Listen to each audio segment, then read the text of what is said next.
नमस्कार, आपण पाहताय लोकराज्य न्यूज 24। पाहुयात महत्त्वाची बातमी। जुन्नरमधील शासकीय आदिवासी मुलींच्या वसतिगृहामध्ये 18 वर्षीय तरुणीवर एका तरुण मुलाने मला लग्नाला का नकार देतेस असे म्हणत लोखंडी कोयत्याने तिच्या शरीरावर ठिकठिकाणी वार करीत गंभीर दुखापत केल्याची घटना बुधवारी सकाळी 10च्या सुमारास या वसतिगृहालगत घडली। गौरी संजय साळवे, वय वर्ष 18, राहणार आंबे, तालुका जुन्नर असे या घटनेत गंभीर जखमी झालेल्या तरुणीचं नाव आहे। तर महेश मुरलीधर डामसे, वय वर्ष 20, राहणार आंबे, जुन्नर असे तरुणाचे नाव असून घटनेनंतर तो पळून गेलाय।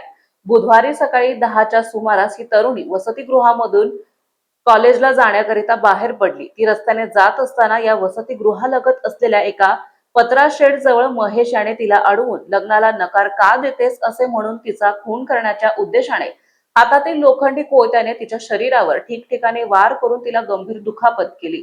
त्यानंतर तो तेथून पळून गेला।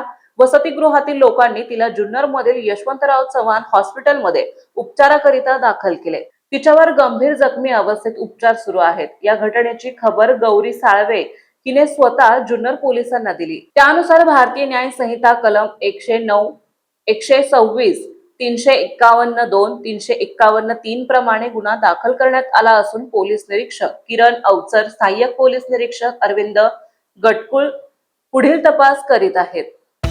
महाराष्ट्रातील महत्त्वाच्या आणि ताज्या बातम्या पाहण्यासाठी आजच आमच्या लोकराज्य न्यूज 24 न्यूज चॅनलला YouTube वर सबस्क्राईब करा आणि बेल आयकॉन प्रेस करा।